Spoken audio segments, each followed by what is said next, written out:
Live from the Washington, D.C. area, it's the Inside Scoop, all the news that our viewers want to know. Now, here's the host. Welcome to Inside Scoop. I'm your host, Catherine Reed, and tonight we're going to be talking with some very interesting people from Community Lodgings in Alexandria.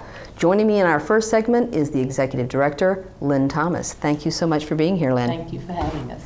So I work in sort of the nonprofit world here in Northern Virginia, had not heard of Community Lodgings, although you guys have been around since 1987. Yes, that's correct. And Community Lodgings is a nod to your original founding as providing housing. Yes, we provide affordable housing. We have a total of 44 units that we provide affordable housing, of which 6 units are set aside for transitional housing. That was our original start. And then we expanded. We realized that the entire community needed more than just housing. So we started our youth education program. It started off as just a computer lab. And then over the years, we saw the need, the demand to provide the entire services to the community. So we started a youth education program, which is an after-school program. We serve kids from elementary through high school in our program. We serve about 150 kids per day in our program at 3 sites throughout the city. Yes. So we were talking a little bit before the show about the fact that we do work in the same space. Our Daily Bread, and I sit on the board, provides financial literacy, and we do that for other organizations. And that is one of the components, I think, in almost every nonprofit that is working with people who are struggling is with financial literacy. Yes, we do provide, we have budget mentors assigned to our women in our transitional housing program. So each family is assigned a budget mentor, and it's the responsibility of the family and the mentor to work together. Our goal is that at the end of the 2 years that they're able to move successfully onto permanent housing. So working with that budget mentor, they are looking at their credit, they're looking at paying off old debts, they're looking at savings, and just trying to do whatever it takes financially to be able to move on. But you have a lot of other programs too, because supporting somebody who is in a crisis means in order to get them to a place of stability, you've got to address all their needs, and that varies by individual. Not everybody has the same needs. Yes. When a client comes into the program, they meet with their case manager, and each client is assigned an individual service plan. So we try to meet people where they are. Some families need extensive service.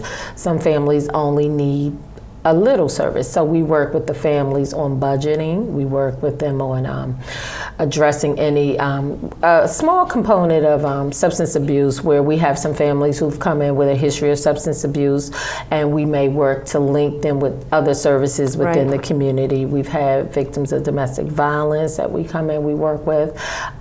We work with just a whole variety of families that come in. So let's drop back a bit and talk about how people end up needing services. I mean, I think there are a lot of people, and I have said before, I was a single mom with 3 kids.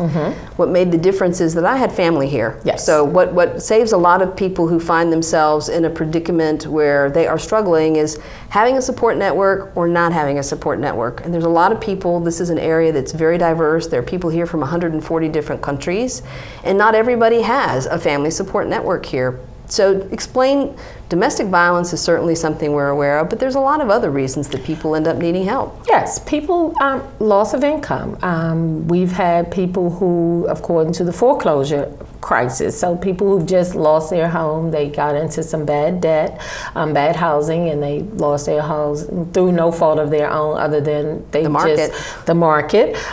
Victims of domestic violence, job loss. We've had people who are sharing housing. We've had people who parents have said it's now time for you to move on. You have your family, it's time for you to move on. So we work with a variety of families. They come to us for. So how do you get those referrals? I mean, our referrals come through the Department of Human Services. We work closely with the City of Alexandria to provide those referrals. We get referrals from Carpenter Shelter. We get referrals from the Alexandria Community Shelter, as well as some of the other local nonprofits in the City of Alexandria.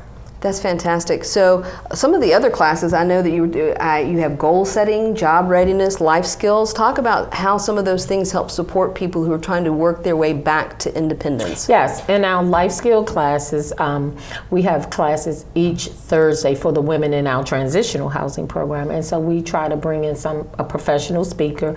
We do classes as simple as yoga, where people are just trying to unwind and relax. And we want to show the women how to relax, how to unwind. We do the financial literacy, we do parenting, we do nutrition classes where we bring someone in and they can teach the family on not only how to budget and save your money, but how to make nutritious meals in the process of saving your money. Yeah, there was an article in the Post, I want to say Friday of last week maybe, about a food bank who has taken on getting rid of junk food out of the diet, because this is something people don't talk about a lot, but the problem with diabetes and obese children, a lot of times it's the fact that nutrition-free food is cheap. Yes. And it's easy, and it's prepackaged, and it's prepared. And so this particular food bank is saying no more. They will not accept cakes and these prepackaged, preserved things as being appropriate food for people in their program. Yes. We work with our case manager will come in and she'll work with the families on how to prepare a nutritionist meal. She checks the cupboards, she takes the refrigerator, she wants to make sure that they have food in there that's healthy for not only the family, but as most importantly for the kids. Yeah, somebody quoted Steve Case as saying that health is at the end of the fork. And I think he's right. Good food equals good health. Yes. And I think that is one of the things that we don't talk about. A lot of people, when they think of food pantry and food assistance, think any food will do if you're hungry. Yes. But actually, poor food and poor nutrition just compounds people who already have problems. Yes, and not only that, we provide, in our after-school program, we provide the kids a meal. So we provide a meal for the kids in our after-school program as well as in our summer program in partnership with the Capital Area Food Bank. And so the kids in our program receive a healthy, hearty meal each day when they come. And so I noticed too you have a women's empowerment group and a women's support group. Are most of the people that are coming to you women, single women with children? Most of the women in our women empowerment group are women within the community. That group is open to the entire community. And usually at the beginning of that, we allow the women to set their topics, to figure out what they want to talk about, what they want to learn about. And then we try to bring in those professional speakers to be able to present that information to the women.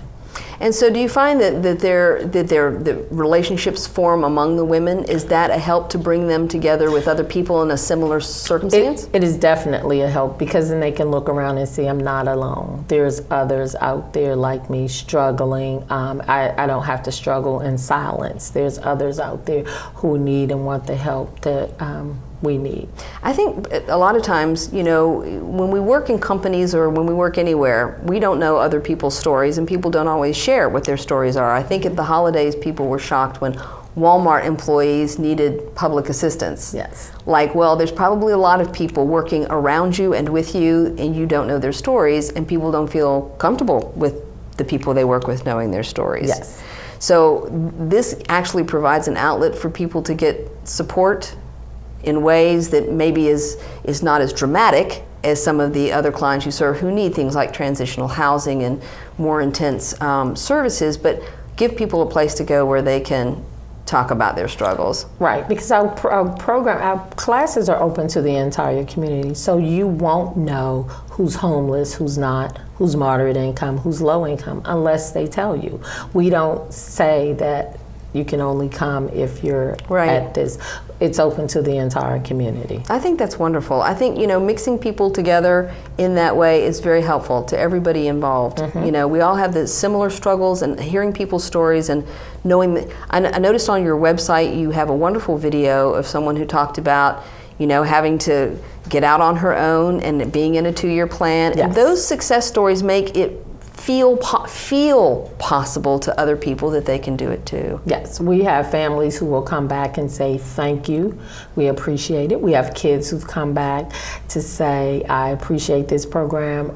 I needed this. Thanks for being tough on me. Thanks for showing me the way. So we do have. So from 1987, so it's almost 30 years now. Almost 30 years. And we are going to hear in the next segment from Cindy, who is one of your the jewels in the crown of Community Lodgings, who came through your youth program and came back to you and is with you now. Yes. And that is a testament when people want to come back and say, it benefited me and now I want it to benefit others. What percentage do you think come back? Do you have any sense of how many people come back? I don't have a real sense, but we do encounter people in the community who will say thank you.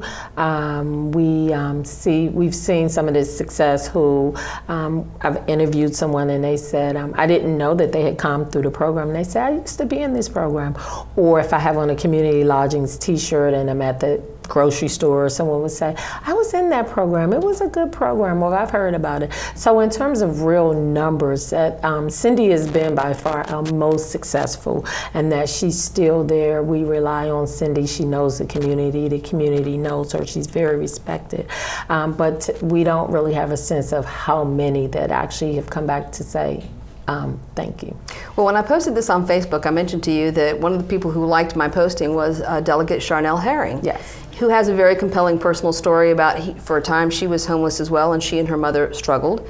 And through a series of opportunities and support and mentoring, she was given an opportunity to go to George Mason. She got a law degree, and she's now in Virginia's General Assembly. She's the House Minority Leader. I mean, I think it's important for people to understand, if you don't know somebody's personal history, you don't know what's possible. But I look at somebody like Charnel Herring and understand that there are a lot of those stories, and it comes down to who the people are who step up to help. Yes. And so I'm assuming you have a fair number of volunteers in your organization? We do. We have quite a bit of, we have about 125 volunteers. We have a very small staff, 10. As I said, we serve about 150 kids, so we rely heavily on volunteers to help us carry out our mission. All of our budget mentors are volunteers. We have volunteers in our after-school program, so we have about a 3-to-1 ratio kids to volunteers in our program, so we utilize volunteers a lot in our program. Well, a staff of 10, and you manage properties, you manage housing, so Yes. my hat is off to you, because our Daily Red has a small staff as well, and we are not managing housing, Yes. so wow. But 125 volunteers is also excellent, and I'm hoping that after tonight's show, you will have other people who are interested Yes. in learning more about how they can contribute. Yes. So when we come back, we'll talk with Cindy, who is the jewel in the crown of the Community Lodgings program. And thank you so much. We're going to have you back on at the very end of the show. So join us after the break. We are going to talk to Cindy Lopez, who is a family support worker, and we'll be back after the break.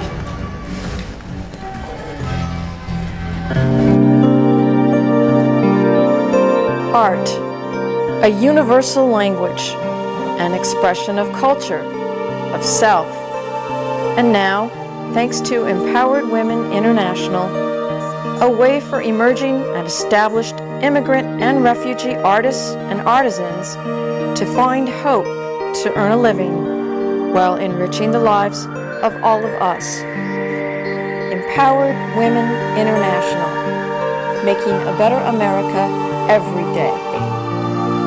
For more information on Empowered Women International's educational programs, or to make a tax-free donation, contact cfrip at AOL.com.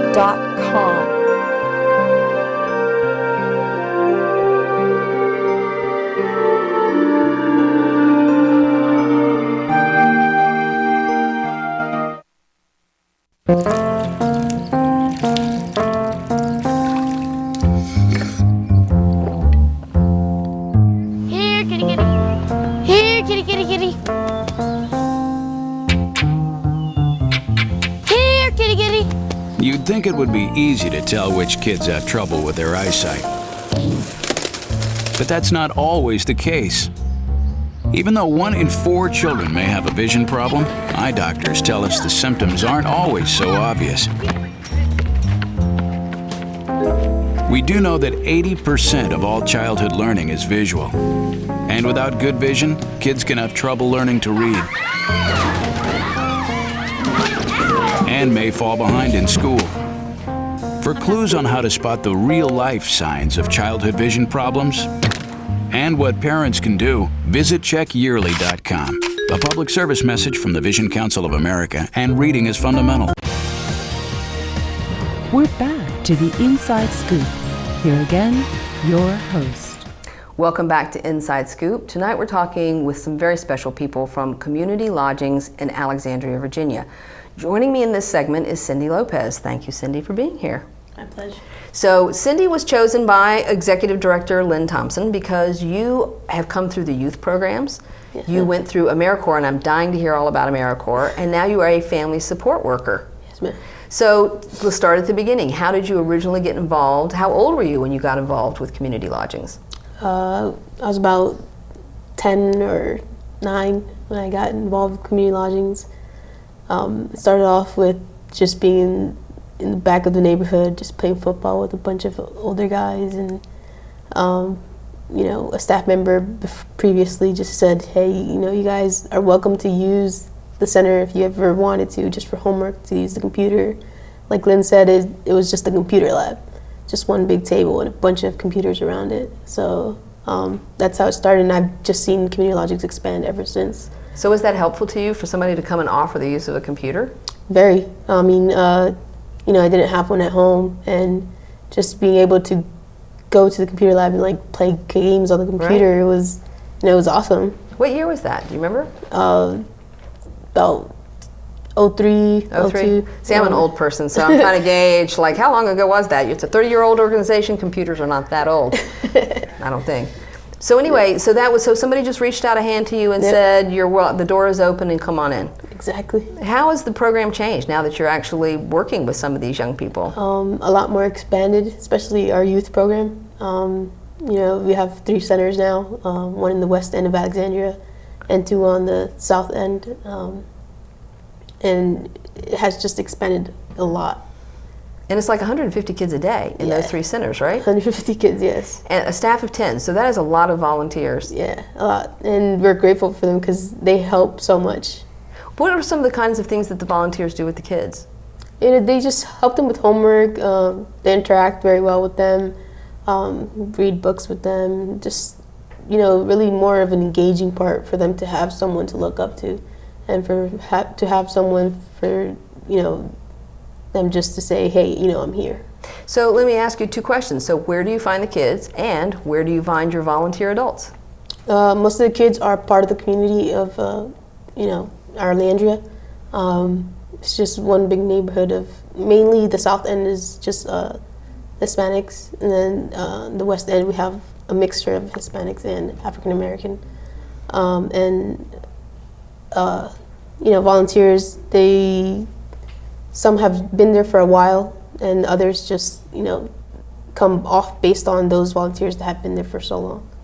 So when the kids, so I'm assuming there's probably with 150 kids, there are kids from various schools in that area. Do you reach out to guidance counselors or? Yeah, in the Alexandria area we have maybe 3 or 4 schools, and then we do communicate with the teachers and the principals at the schools, so they know that we're there and that we're there as backup for them if they ever need it.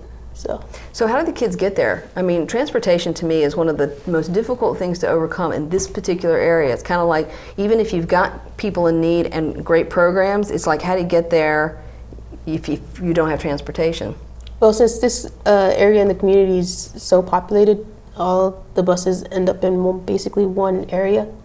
So the kids just walk to our programs, our learning centers, and they really don't have to drive anywhere. That's great, because we move further out to in Fairfax, for instance, and the distances are much greater, and so getting kids to programs is a much bigger challenge here than it sounds like it is in a more densely populated area. Mm-hmm.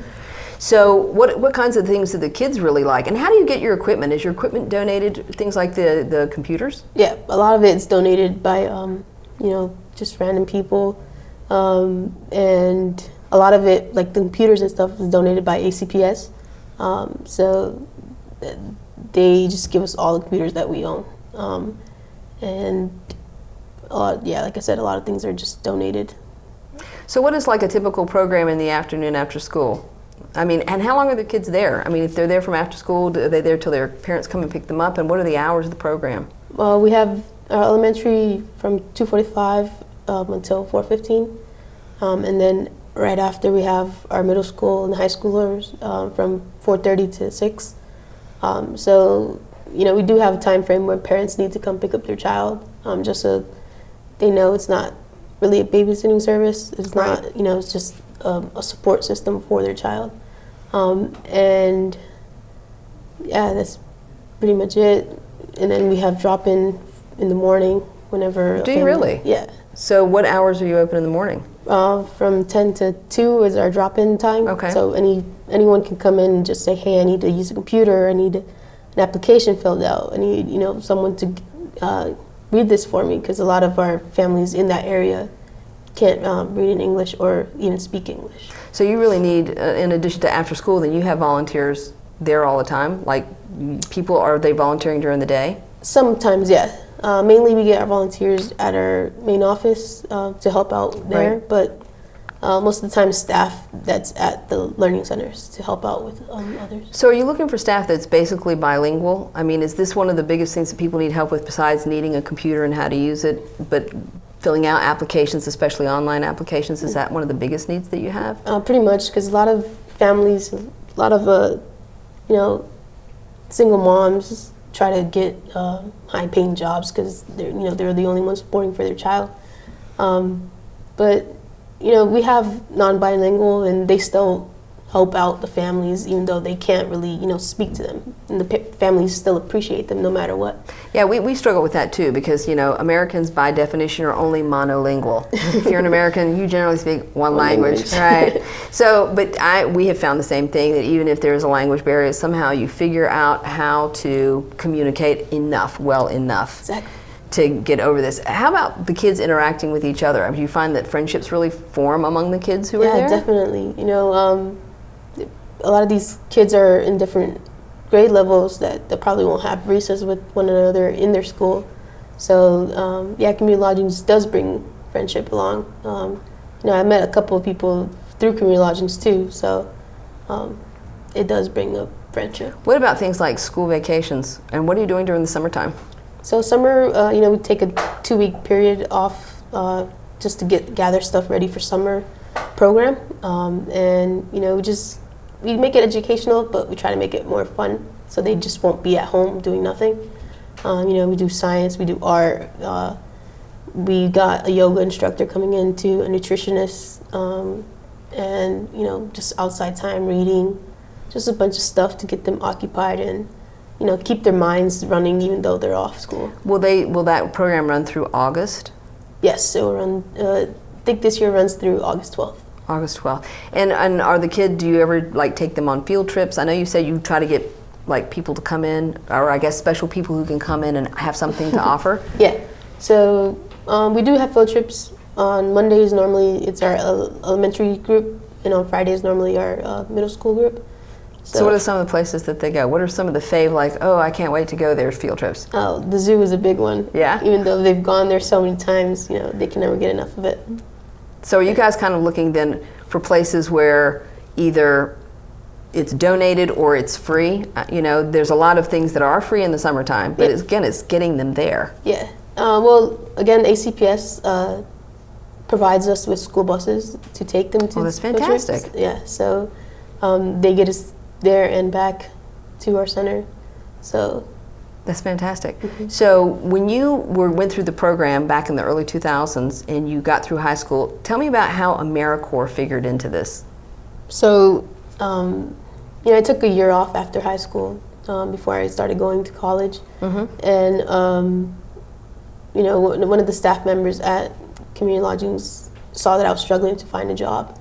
And, she was just like, well, there's an AmeriCorps position, and I think you would really enjoy it, and you already know how Community Lodgings runs, so it'll be easy for you to just jump in. And I took a while to think about it, because I was like, well, I'm not going to get paid that much, or, It's hard, right? Yeah. I think one of the things we struggle with in the nonprofit community is the fact that we're not paying our employees or our staff enough. You know, you're in the same position as the people that you serve in many instances. So I can understand you saying, I don't know, is that the right decision? Yeah. But, you know, I mean, I enjoyed it. I did 2 years, and I didn't think I was going to come back for a second year, but then I saw how I was impacting a bunch of lives. So I was just like, okay, I'll come back. And is that really, I mean, so is that really what it is for you, is knowing that you're making a difference? Yeah, definitely. Because, you know, when I went through the program, I had those same people, what I'm doing, the same people did the same thing for me. So I'm giving that back. Right. Yeah. You're paying it forward. Yep. And how do the kids kind of, you know, I don't know what the age of your staffers are, but you're kind of a young person. They must sort of feel like even though you're an authority figure, you're also very much somebody they could be. Yeah. Do you get that sense that they look up to you as a role model? Sometimes, yeah, I do. You know, a lot of the kids are kind of scared of me for some reason. I don't know why. But yeah, I do think they look up to me sometimes, and I hope they do at least. Well, I think there's a fine line between being firm and holding people accountable and being a fun person that people like. I mean, I can tell you as a parent, that's the line you walk just as a parent. It's like, how do you hold your kids accountable and teach them that there's rules and there's expectations and still be the person that they want to spend time with? Yeah, try to be both. Yeah, trying to be both. Yeah. And I guess really you must be doing that pretty successfully. Thank you. So how many years total have you been there since you came, through AmeriCorps? About 3.5, well, total since I went through the program? Or No, just since you came back as a staff member. It's about to be 4 years in September. Yeah, does it feel like it's gone by really fast? Yes, it does. It doesn't feel like. And what about the kids? You know, it's so funny because when kids are little, like 4 years is a long time. Yeah. Somebody going from 8 to 12 is huge. Yeah. The older they get, 4 years, not so much. But as you're watching these kids, they're growing up right in front of you. Yeah, I mean, I've actually seen a lot of them grow up since they were in diapers. Wow. So seeing them now older and, you know, like in middle school and high school, it's just amazing because they're still going through the program and they're putting their effort to keep going forward. So I think it's a real testament, the fact that people have stayed from diapers to high school, that's amazing. And the fact that you, who've been through the program, have come back to be part of the success of that program. I mean, that's a real testament to the organization that you're that committed. Yeah, I mean, I always say this, that I knew I was going to give back to Community Lodgings, but I just didn't think it was going to be this soon.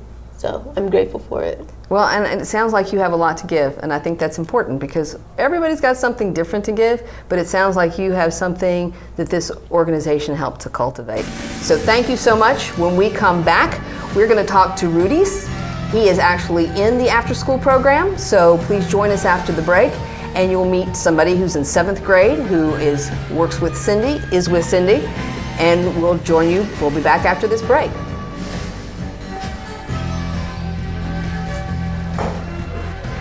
Saving for retirement might be easy for some folk, but for others, it might take a little more work.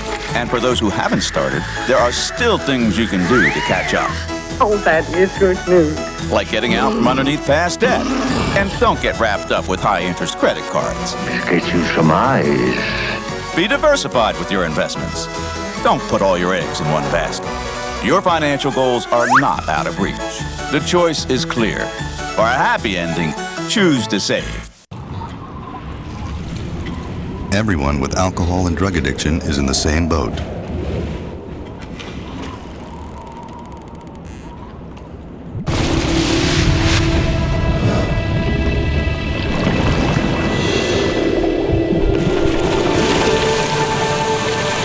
With treatment, you can find solid ground.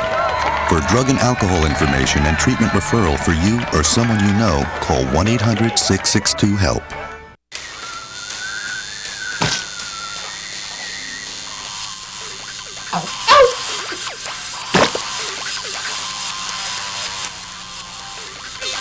Dude, are you sure you want this tattoo? Because just do it.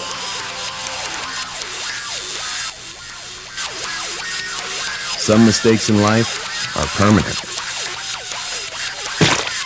Like hearing loss.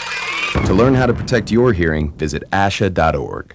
You've probably heard about heart disease, but did you know that it's the #1 killer of women nationwide? Heart disease claims more lives each year than breast cancer, lung cancer, or strokes combined.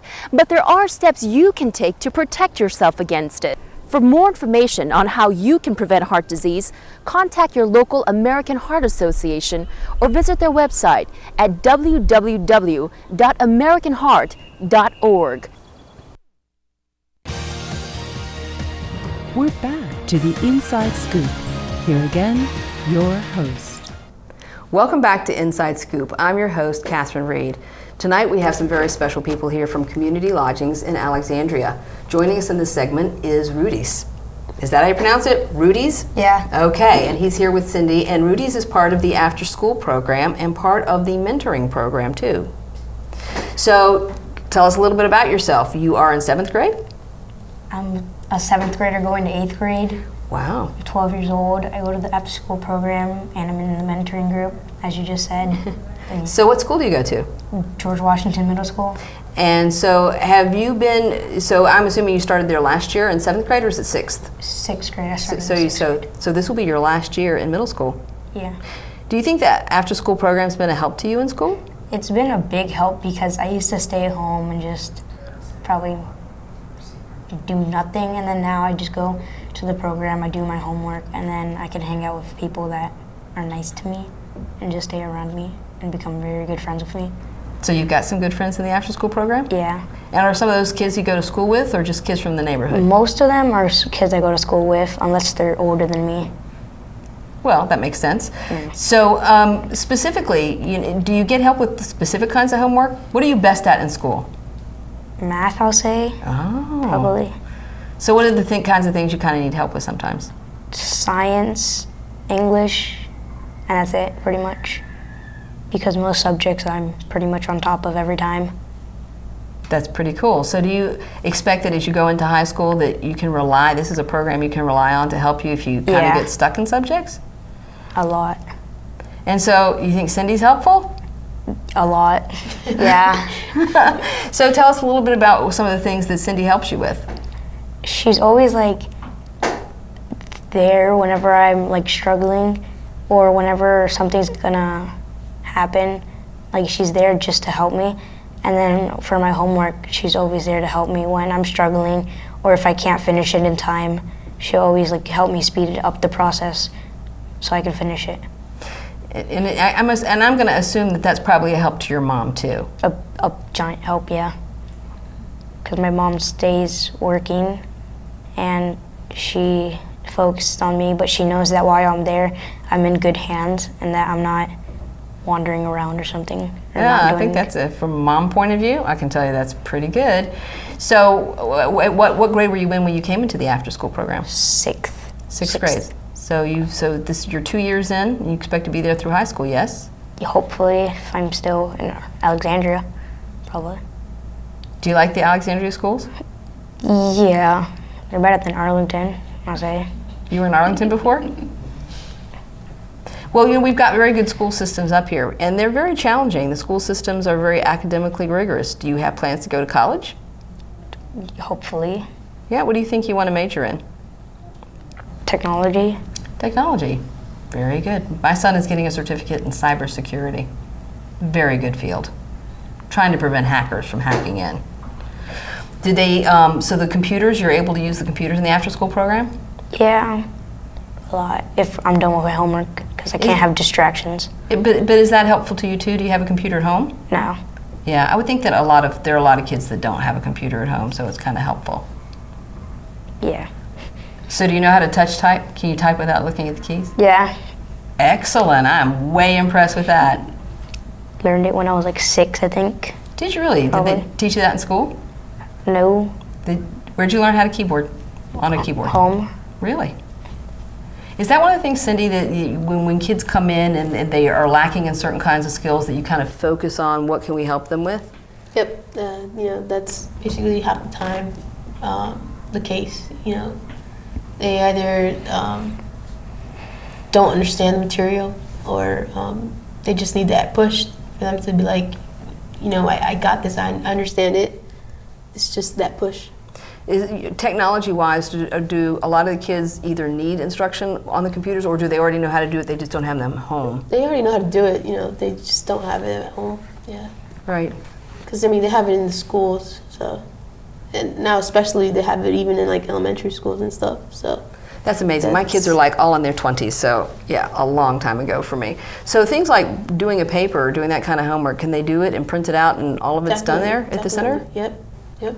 We have computers, we have printers that is specifically for them to use.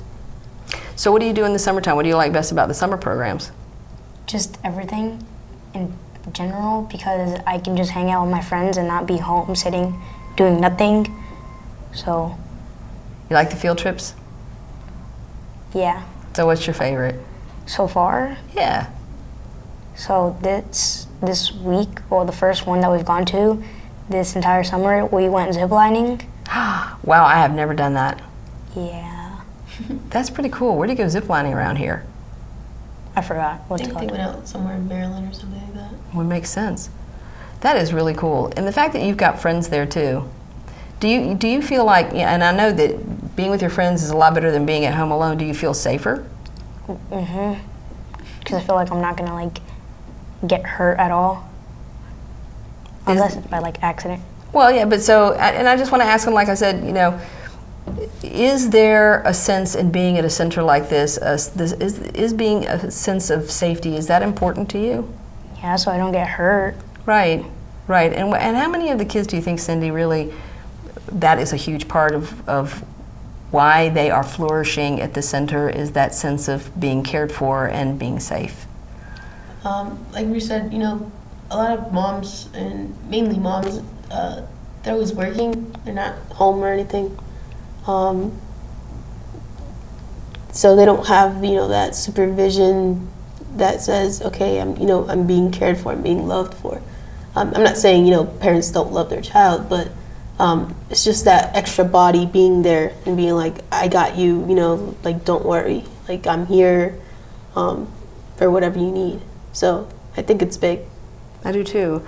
I mean, and so I know your mom works a lot, doesn't she? So that's probably most of what she does. To care for me. Absolutely. So do you have brothers and sisters, or just you are the one gemstone? I have 2 older sisters, but one's leaving, and one's, I don't have no idea where she is, actually. So this is nice. So you have a community of people where you can go, and that you know that they're always there for you. So during the weeks when the center is closed, like you guys are closed for a couple weeks and whatever, what do you usually do then? Probably like home, or I probably find some of my friends and I play around with them. So do you like to read? Half of the time, yeah. I have like 5 books at home that I read when I have nothing else to do. Do you ever go to the library?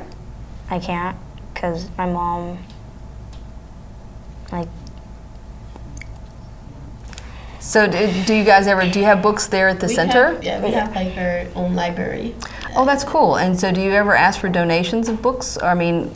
Yeah, we normally get a lot of books donated. Like we have a bunch of shelves just full of books. That's really cool.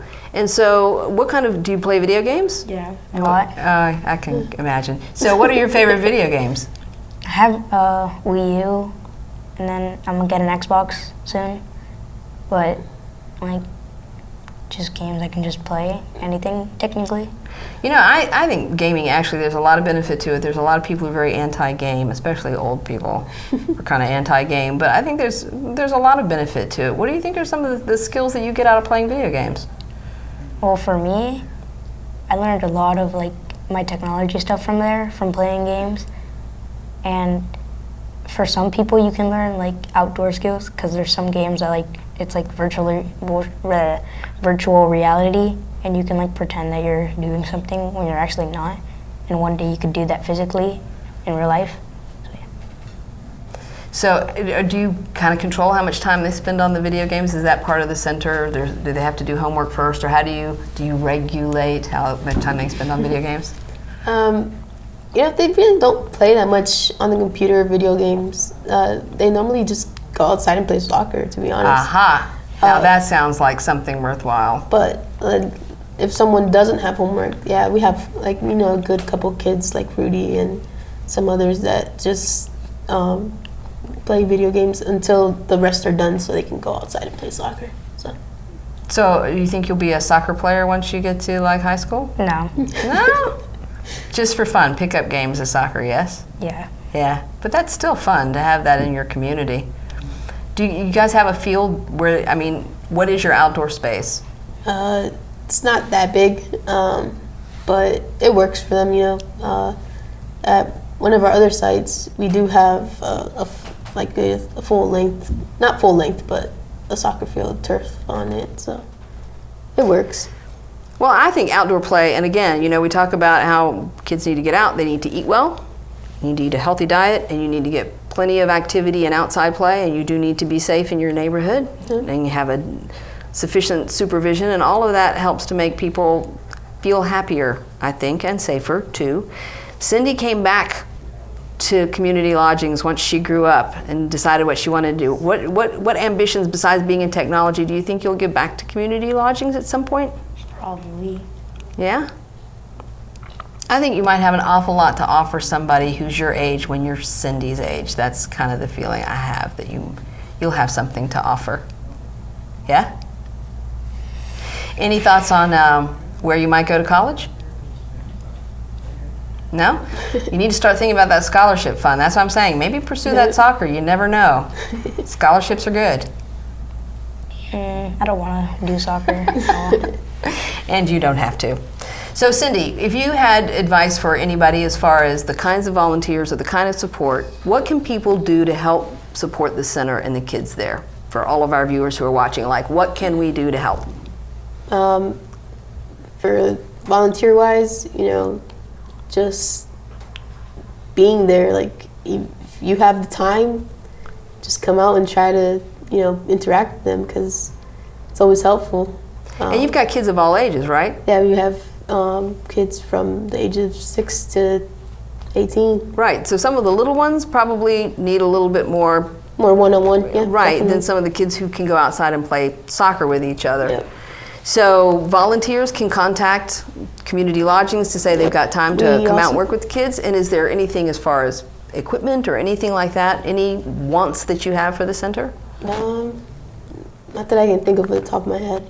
How about you, Rudys? If you had anything you could, everything is met at the center, all of your needs are met.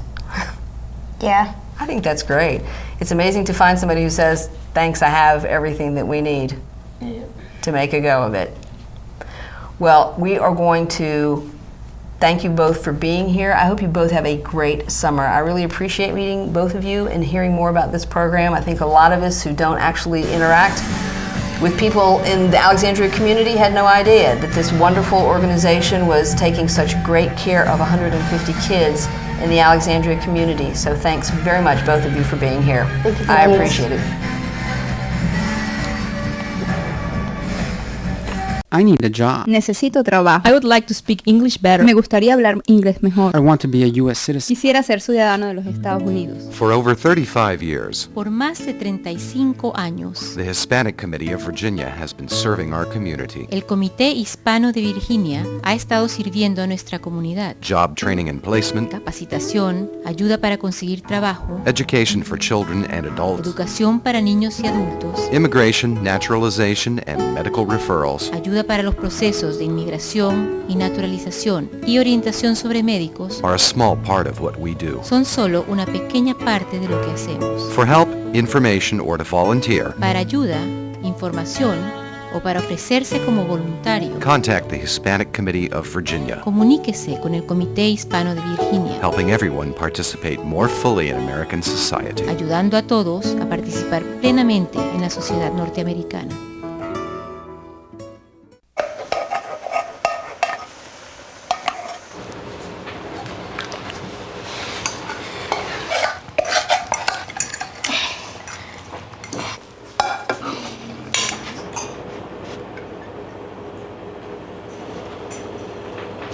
Hey, Lena, where's yours?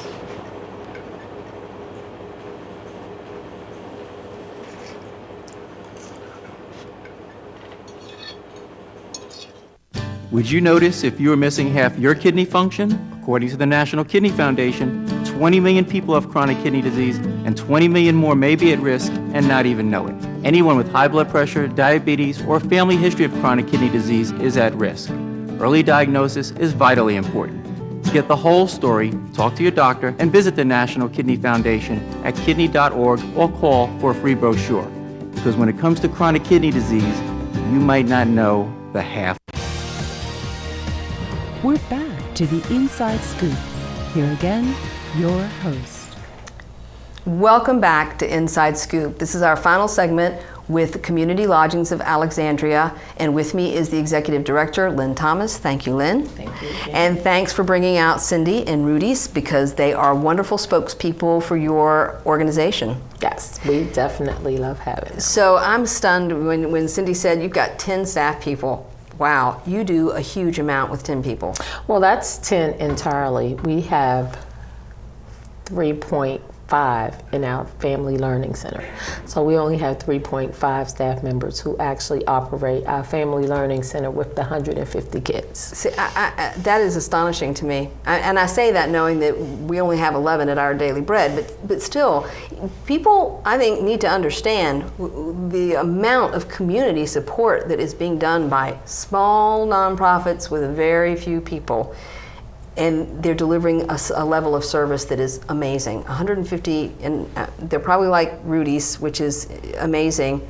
You're taking such great care of these kids with so little.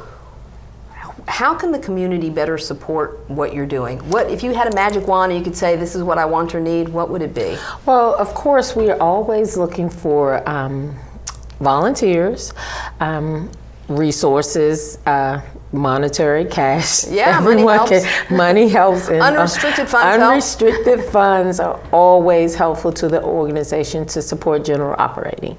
But volunteers, we also, school supplies, our families in our transitional housing program sometimes come with just the clothes on their back. So sometimes we're looking for household supplies just to help the families get started.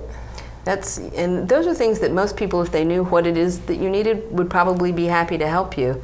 Let's talk a little bit about advocacy and where that fits in. We talked a little bit before the show started about the fact that we're helping families, but we're kind of putting a Band-Aid. I mean, we can teach them skills, but we can't create housing they can afford. We can't create better public transportation, workforce development to provide them with the skills that companies need. Mm-hmm. All of these things factor into how much we are able to move these families forward. Through the advocacy lens, what is it you all are trying to do? The biggest need is affordable housing. It's not, our families don't make enough money to afford to live in the city of Alexandria. So we're losing that tax base because families are having to go further out into Virginia to find housing that they can afford. So I would say affordable housing is the biggest. Jobs that pay a family to be able a living wage. How about a living wage? To be able to support themselves. So working with the city of Alexandria, because you work within the city. Yes. We have the General Assembly. We're always looking to the General Assembly to support some of these initiatives too. But how has working with the city of Alexandria been? I know that for Our Daily Bread, Fairfax County has been great to work with. Mm-hmm. I mean, they see the need for the fact that these nonprofits are providing a service otherwise they'd have to provide as a city or a county. Yes.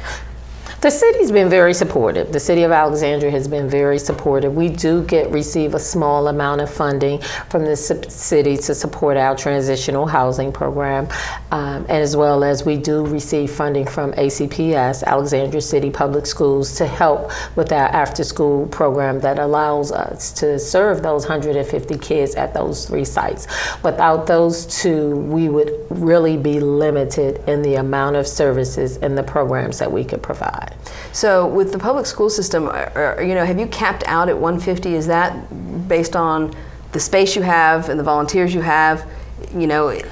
It's based on funding, and that if we had more funding, we probably could serve more kids. So it's based on funding, and then it's based on too the ability to find volunteers to help us support the program. We, like I said, we work really closely with the school system, but ultimately funding has always been an issue in operating programs. And to a certain extent, volunteers are too. We're very fortunate. A lot of our volunteers, well, they come from everywhere, but we have a lot of volunteers who are retired. And retirement anymore just is the next chapter. There's a lot of people who have a lot to give, who have retired from jobs that allow them to be able to do volunteer work. But finding them and connecting them with these programs, it's a challenge. I think it's a challenge for any nonprofit, and there's so many nonprofits. Too. We've been able to do a great job this past year. We actually hired a volunteer coordinator. She's part-time now, but she's been able to connect us not only with the volunteers, but we've started to work with some corporate organizations. And so we're continuing to try to branch out into the corporate world to identify organizations, businesses who want to come in to volunteer. We've done some service projects with a couple organizations, and we're continuing to just start to bridge out into the corporate world. I think that is the great untapped resource. I went to a corporate citizenship event sponsored by the Northern Virginia Chamber of Commerce. Our Daily Bread was one of the finalists for corporate citizen in the nonprofit sector. But the way they did it, they broke up the people who were with the nonprofits and seated them next to people from corporations. I sat next to somebody from Northrop Grumman. And they strategically placed all of these nonprofits at tables in this ballroom, and so that these corporate people who were the right person in the organization could find out what we do, what we need, how their employees can be involved. And I'm thinking that was the most brilliant idea. It allows you to network. It does, because I think all nonprofits are like, how do you get inside a corporation that has hundreds or even thousands of employees, but you don't know the right person, and you don't have an advocate necessarily on the inside, which we have found is so critical, is somebody in the inside going, well, I know this nonprofit and this is where I would like for us to focus.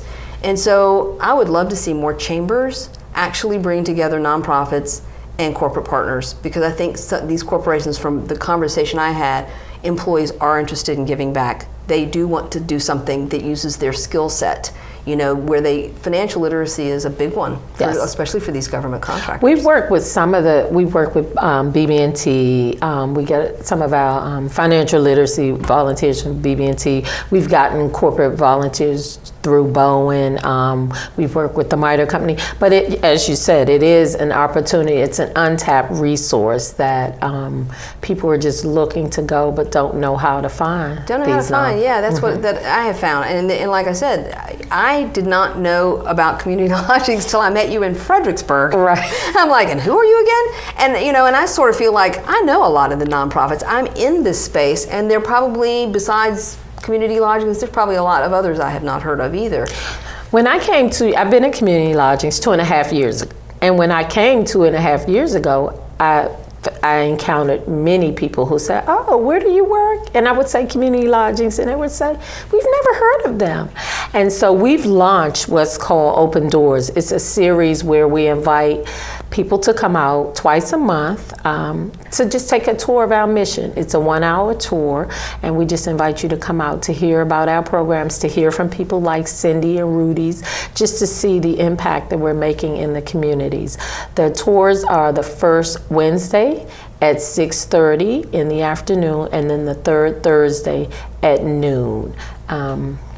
First Wednesday, third Thursday, 6:30 and noon. Yes. So, how much contact do you have with your local representatives, like your senator, your delegate, your congressman? Well, we had the pleasure of having Don Byer come out. He's a great guy. Yes, he came out and he did a tour of our transitional housing facility, and we actually gave him his own mini version of the Open Doors, and he's very supportive and understand the needs of the community. He definitely does. I happen to know some of the elected delegates in your district too, and I think it would benefit them tremendously to see what you're doing and to figure out ways that they can better support you too. A lot of times, again, there's so many nonprofits in any one elected member's district. Until you reach out and go, you need to come talk to us, they may not know you're there. Exactly. I'll give you a list after the show. Thank you. We definitely appreciate it. I know who they are. So going forward, do you guys do you go down to Richmond during the session? Are you working with some of the because there's a Virginia Housing Alliance. I go and I knock on doors for affordable housing down in Richmond. We haven't had that opportunity yet, but it's definitely something that we would be interested in. I tell you, you can come on the bus with me because I think, again, that's one of the ways you develop relationships with your delegates and senators is actually going and sitting down and saying that you're in their district and this is what you do. It's a matter of education. To me, advocacy is educating electeds who have a tremendous amount of things they have to keep up with and what it is you do, who you serve, and what you need. Yes. And so I would love to have you on the bus when we go down for Lobby Day, but the Housing Alliance, absolutely, let's do that. Okay. And so we met because we both got grants from Walmart, which was, I was like, wow, down in Fredericksburg. A lot of people don't necessarily, when it comes to Walmart, think, wow, grants to housing or to Our Daily Bread.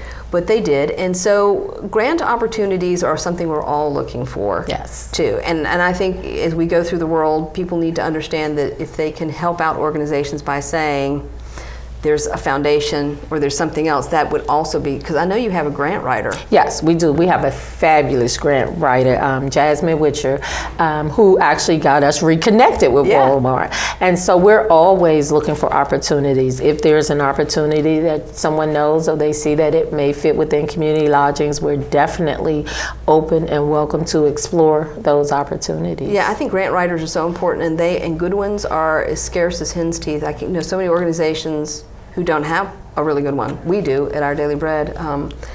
And people who do that, I would say too, with corporate relationships, that's something that corporations could also offer nonprofits that they probably haven't thought of, and that there are proposal writers who do RFPs every day of the week. And it would be nice to have some of those people saying, I will volunteer to write your grant. And we would love to have them. We would not turn them down. I know. One of these days, I hope we end up with a better or more robust nonprofit roundtable or something where more nonprofits could get together to work collaboratively, because just like we work with you through the financial literacy, there's probably a lot more that we could do together as individual nonprofits working in Northern Virginia.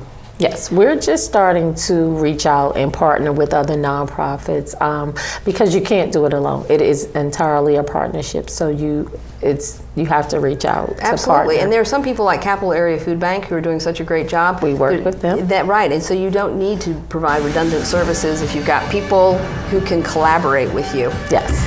So I'm hearing the music. So thank you so much, Lynn, for being here. I really appreciate you coming. I appreciate you bringing Cindy and Rudys. They were delightful, and I hope that everybody has benefited from hearing what we had to say. Thank you very much for having us. You're welcome.